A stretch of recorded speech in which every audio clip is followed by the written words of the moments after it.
आपका झोला ढोने वाले लोग कि कभी आप इतनी बड़ी व्यवस्था देख रहे हैं, इसमें कहीं प्रशांत किशोर का फोटो लगा हुआ है? अगर कोई झंडा ढो रहा है तो महात्मा गांधी का झंडा ढो रहा है। आपने मेरा झंडा अगर देखा है तो बता दीजिए कि जो मेरा झंडा कौन ढो रहा है। अगर आपको महात्मा गांधी का झंडा ढोने को लेकर आपत्ति है तो मैं आपके विवेक पर ये छोड़ता हूं कि झंडा लोगों को ढोना चाहिए कि नहीं ढोना चाहिए। तो आपने कहा ना कि मेरा झंडा ढो रहे हैं लोग, तो आप मेरा भाई कोई झंडा अगर दिखा दीजिए, कोई पोस्टर दिखा दीजिए, कहीं मेरा फोटो लगा हुआ है यहाँ तो वो दिखा दीजिए। आप तो पत्रकार हैं तो पूरे कैंप में घूम कर ढूंढिए।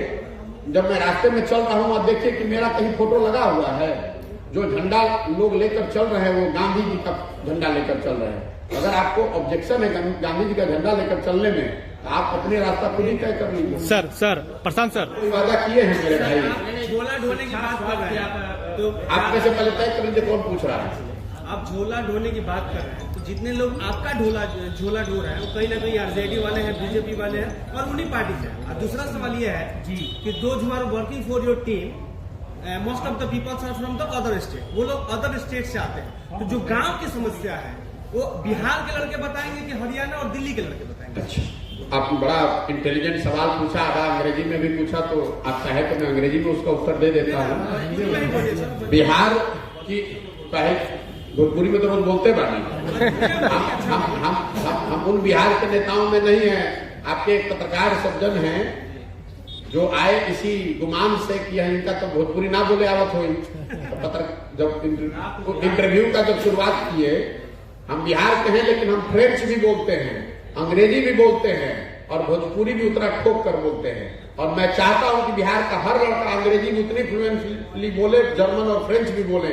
मैं उनमें से नहीं हूं जो कुर्ता के ऊपर गंजी पहनने वाले को नेता मानता है। आप गंभीरता से इस बातों को समझिए। आप पत्रकार हैं तो बिहार के नागरिक भी हैं, अपनी जिम्मेवारी को भी समझिए। बिहार में मूर्खता को, फूहड़पन को, बेवकूफी को ही हम लोगों ने जमीनी हकीकत मान लिया है। आपने बताया कि बिहार के बाहर के लड़के काम कर रहे हैं। मेरे साथ कितने लोग काम करते हैं पहले आपको ये नहीं पता है। हमने कहा मस्ट। अरे आप यही में करो, मेरे पहले आप जानते नहीं हो ना। पहले सुन लो आप मेरी बात। आपने सवाल किया है। जिस व्यवस्था से लोग यहाँ जुड़े हुए मेरी मदद कर रहे हैं उसमें 3 तरह के लोग हैं। पहला, जिस संस्था को मैंने बनाया है आईपैड, जिसमें 4000 बच्चे पूरे देश में आज भी काम करते हैं अलग अलग राज्यों में, उसके कुछ 200 लड़के यहाँ मेरे साथ काम कर रहे हैं। तो स्वाभाविक तौर पर वो जो व्यवस्था है वो बिहार, यूपी, गुजरात के लिए नहीं बनी हुई है। उसमें देश के सबसे अच्छे जो लड़के हैं, योग्यता के आधार पर जो चुने जाते हैं वो आते हैं। उसके अलावा जो दूसरे सेक्ट के लोग काम कर रहे हैं वो जन सुराज फेलोशिप जो हम लोग चला रहे हैं, उसमें 90% लड़के वो बिहार के लड़के हैं जो दूसरे जगह पर काम कर रहे हैं लेकिन बिहार में अपने लिए राजनीतिक सामाजिक स्थिति में आकर कुछ योगदान करना चाहते हैं।